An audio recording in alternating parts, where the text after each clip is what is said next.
Hello বন্ধুরা, এবারে আমরা শুরু করছি। দেখো, ক্লাস 9-এর কোষে দেখি 10.1-এর 10-এর অঙ্কটা। দেখো ভালো করে শোনো। বলছে আসিফ চাচা একটা খেলনা 5% লাভে বিক্রি করলেন। যদি খেলনাটার ক্রয়মূল্য 20% কম হতো এবং বিক্রয় মূল্য যদি 34 টাকা কম হতো, তাহলে আসিফ চাচার 10% লাভ হতো। তাহলে খেলনাটির ক্রয়মূল্য কত? মানে আসিফ কত টাকাতে কিনেছিল।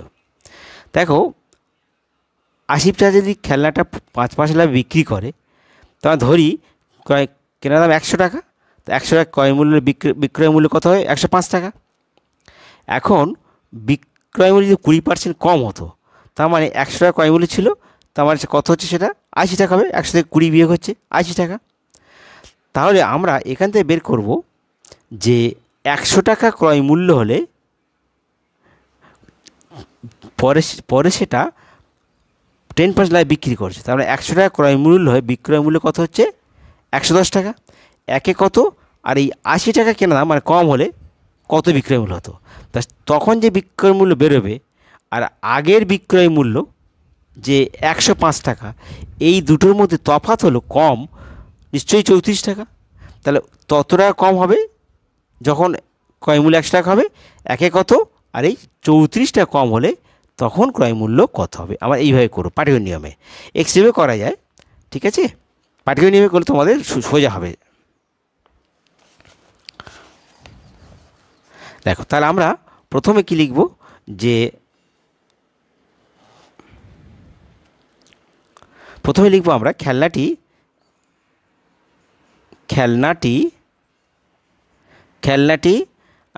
5% লাভে। দেখো, তাহলে খেলনাটি 5% লাভে বিক্রয় করে, অর্থাৎ 100 টাকা ক্রয় মূল্য হলে বিক্রয় মূল্য কত হবে? তাহলে 105 টাকা হবে। 105 টাকা। আচ্ছা, কিন্তু তো তারপরে বলছি পরে খেলনাটির ক্রয় মূল্য 20% কম। পরে ক্রয় মূল্য 20% কম, 20% কম হলে হয় কত? না 100 বিয়োগ 20 টাকা। পার্সেন্ট যেহেতু 100 ধরেছি আমরা, তাহলে 80 টাকা। তাহলে পরে ক্রয় মূল্য যদি 20% কম হয়, তখন কত দাঁড়াচ্ছে? 80 টাকা ক্রয় মূল্য। কিন্তু সেটা তারপর বিক্রি করে তার 10% লাভ হয়েছে। পরে লাভ হয় কত? 10%। অর্থাৎ 100 টাকা ক্রয় মূল্য হলে বিক্রয় মূল্য কত? না 110 টাকা। আর 1 টাকা ক্রয় মূল্য হলে বিক্রয় মূল্য কত হবে? 110/100 টাকা। আর এই যে 80 টাকা কম হয়েছিল, কেনা দাম কমে গেছিলো, তাহলে 80 টাকা যদি ক্রয় মূল্য হয়, তাহলে বিক্রয় মূল্য কত হচ্ছে? 110 × 80, নিচে হচ্ছে 100, এত টাকা। তাহলে 0 কেটে গেল, 8×11 = 88 টাকা।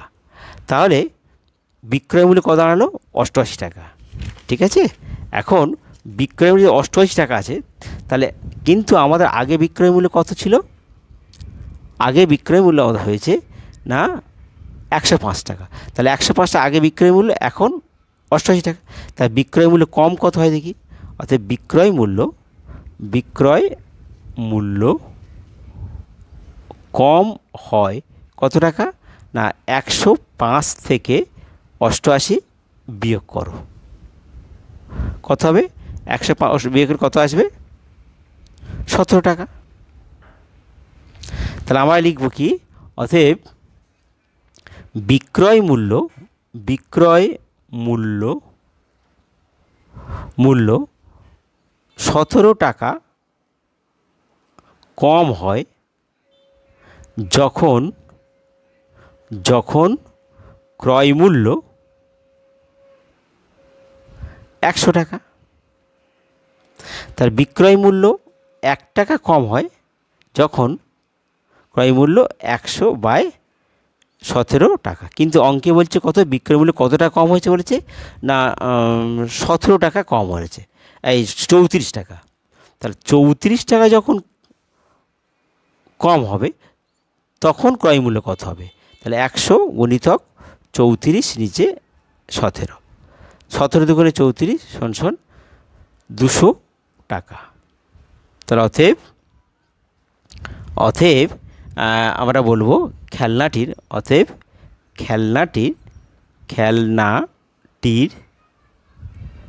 ক্রয় মূল্য সমান 200 টাকা।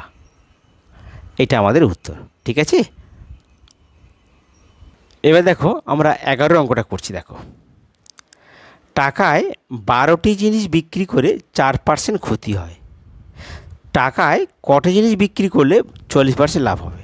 দেখো, টাকায় 12টি জিনিস, তার আমি ধরে নেব 12টি জিনিস দাম 1 টাকা, আর একটা জিনিস দাম কত? 12 টাকা। তাহলে একের 12 টাকায় বিক্রি করে তার ক্ষতি হচ্ছে কত টাকায়? 4%। তাহলে এখান থেকে আমরা ক্রয় মূল্য বের করব, আর তারপর সেটা বিক্রি করেছে 44% লাভে, তাহলে সেখানে বিক্রয় মূল্য বেরিয়ে আসবে 100 টাকা, ক্রয় মূল্য কত, একে কত, আর ওইটা হলো কত। ঠিক আছে, দেখো আমরা 11টা করছি। দেখো, প্রথমে বলছে তাহলে টাকায় 12টি, তাহলে 12টি জিনিসের দাম কত বলেছে? 1 টাকা। তাহলে একটা জিনিসের দাম কত হবে? 1-এর 12 টাকা। তাহলে আমরা একটা জিনিসের এখানে কিন্তু একটা জিনিসের দাম বলতে বিক্রি দাম, এটা কিন্তু বিক্রি দাম। তাহলে আমরা বিক্রি দাম পেলাম, কিন্তু এটা বিক্রি করছে কত? 4%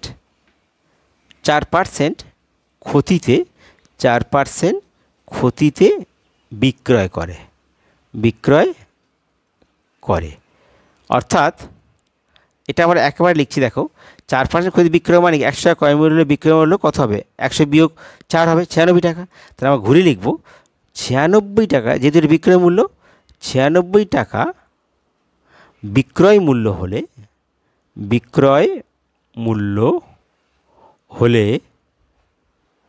ক্রয় মূল্য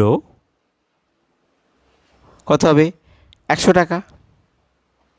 তাহলে 1 টাকা বিক্রয় মূল্য হলে ক্রয় মূল্য কত হবে? 100-র তলায় 96। আর 1-এর 12 টাকা যদি আমার বিক্রয় মূল্য হয়, তাহলে ক্রয় মূল্য কত? তাহলে 100 গুণিতক 1 নিচে 96 গুণিতক 12। তো এখানে কাটাকাটি করো। এখানে দেখো, আমরা যদি কাটাকাটি করি তো 3 দিয়ে কাটো, প্রথমে 2 দিয়ে কাটো, 50 দুগুণে 100 আর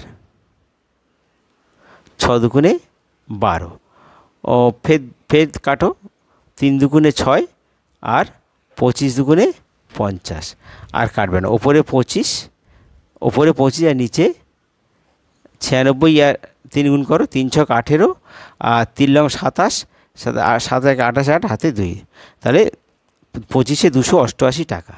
তার মানে আমরা ক্রয় মূল্য পেলাম 25-এ 288 টাকা। এইবার সেটা টাকায় কটা জিনিস বিক্রি করলে লাভ হচ্ছে? 44%। পরে 44% লাভে বিক্রয় করে। অর্থাৎ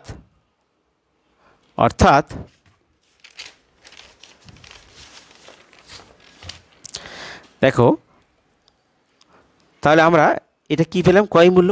তার অর্থাৎ 100% লাভে যদি বিক্রি করে, তাহলে আমরা বলতে পারবো যে 100 টাকা ক্রয় মূল্য হলে বিক্রয় মূল্য 140 টাকা। অর্থাৎ 100 টাকা ক্রয় মূল্য হলে বিক্রয় মূল্য কত হবে? 144 যোগ হবে 144 টাকা। তাহলে 1 টাকা ক্রয় মূল্য হলে বিক্রয় মূল্য কত হবে? তাহলে 144 আর নিচে 100। আর এই 25-এর 288 টাকা ক্রয় মূল্য হলে বিক্রয় মূল্য কত হবে? না 144 ইন্টু 25 নিচে 100 গুণিতক 288 এত টাকা। তাহলে 144 দুগুণে 288 আর কাটবে না, তার উপরে 25, হ্যাঁ 4 পয়সং 100 সমান 1-এর 4 দুগুণে 8 টাকা।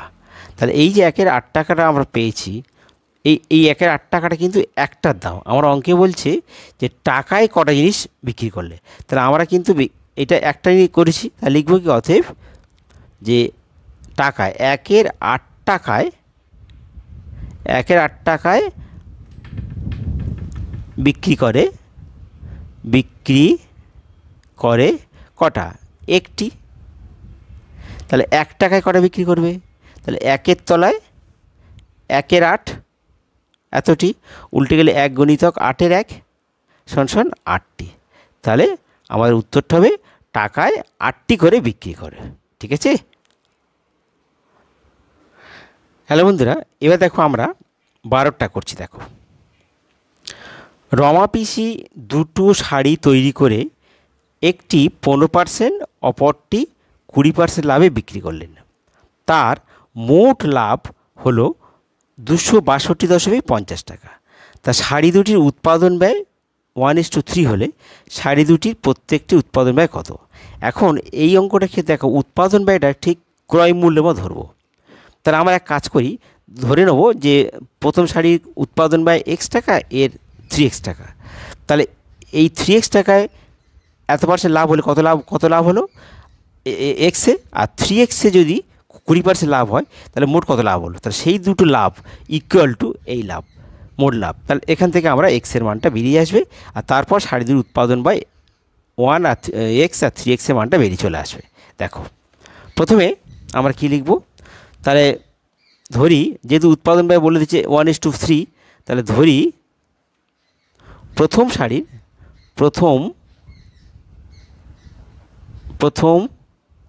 শাড়ির উৎপাদন ব্যয়, উৎপাদন মূল্য বা উৎপাদন ব্যয় কত? x টাকা। আচ্ছা, দ্বিতীয় শাড়ির উৎপাদন ব্যয় কত? 3x টাকা, যেহেতু 1:3 বলে দিচ্ছে। এবার দেখো, এখন 20% লাভে, 20% না, প্রথমটি 15% লাভে বিক্রি করে। তাহলে আমরা লিখব যে প্রথমটি 15% লাভে বিক্রয় করলে মোট লাভ হয় সে কত? তো আমরা জানি লাভ নির্ভর করে কেনা দাম বা উৎপাদন ব্যয়, তাই x গুণিতক 15% বা 15 এত টাকা। তোমার কত হচ্ছে? তাহলে 15, 5 দিয়ে কাটো, 3 5 15, 5 20 100 3x/20 টাকা। আচ্ছা, এটা গেল আমাদের প্রথমটা। এবার দ্বিতীয়টি দেখো, দ্বিতীয়টি 20% লাভে বিক্রয় করলে মোট লাভ হয় কত? না যেহেতু উৎপাদন ব্যয় 3x, তাকে পার্সেন্টেজে গুণ করো, লাভ কত? 20%। তাহলে 20 এত টাকা। তাহলে 20 20, 5 20 100, তার মানে 3x/5 টাকা। এবার দেখো, এই দুটো টাকা ইজিক্যাল টু লাভ ইজিক্যাল টু 262.50। অতএব শর্তানুসারে না 3x/20 20 plus 3x by 5 is equal two 262.50। ঠিক আছে, বা তাহলে আমরা কী লিখতে পারি না, এটা ভেঙে দাও, 3x বাই 20 যোগ আর 3x বাই 5 ইজিক্যাল টু 262.50 আর নিচে দশমিকটা ভেঙে 100 করে নাও। ঠিক আছে, 100 করে নাও, তাহলে কী দাঁড়াচ্ছে, বা এবার লসগু করে, এটা 5 আর 20 লসগু কত, 5 20 100, মানে 4 5 লসগু 20 আসবে। দেখো 20 আর 5-এর লসাগু 5, 5 4 5 20, 5 1 4 লসগু 20, 20 1 20, তাহলে 3x 5 4 5 20 4 3 4 12 x ইজিক্যাল টু 26,250/100। বা তাহলে কত, 12 3 কত, বা 13 14 15, তাহলে 15x বাই 20 26,250 নিচে 100, বা 15x গুণিতক 100 বর্জগুণ হচ্ছে, আর এইটার সঙ্গে এটা গুণ 20 গুণিতক 26,250। অতএব x সমান কত, 20 গুণিতক 26,250 আর নিচে এই 15 গুণিতক 100। তো দেখো প্রথমে দেখো যে এই শূন্য এই শূন্য এই শূন্য কেটে গেল, 5 দিয়ে কাটো, 5 দিয়ে কাটলে 5 3 5 15, আর এটা 5 দিয়ে কাটলে কত, 5 6 5 5 25, 26 1 12, 5 দুগুণে 10, 2 5 5 25। এবার দেখো যে 3 দিয়ে কাটে কিনা, হ্যাঁ 3 দিয়ে কাটবে, 3 1 3 4 5 2 3 3 22 3 6 3 7 21 22 1 3 5 15, তাহলে কত হলো না, এখানে 2 আছে আর এইদিকে 175 আছে, তাই গুণ করলে কত হচ্ছে না 300, 5 দুগুণে 10, 7 দুগুণে 14 একে 15 5 হাতে 1 2 একে 3 350, তাহলে অতএব প্রথম শাড়ির উৎপাদন ব্যয় কত হবে না 350 টাকা, আর দ্বিতীয় শাড়ির উৎপাদন ব্যয় কত হবে, 3x, 3 × 350 টাকা, তাহলে কত, 3 0 3 5 15 5 হাতে 1 3 থেকে 9 একে 10, 1050 টাকা। এটা একটা উত্তর, এই একটা উত্তর।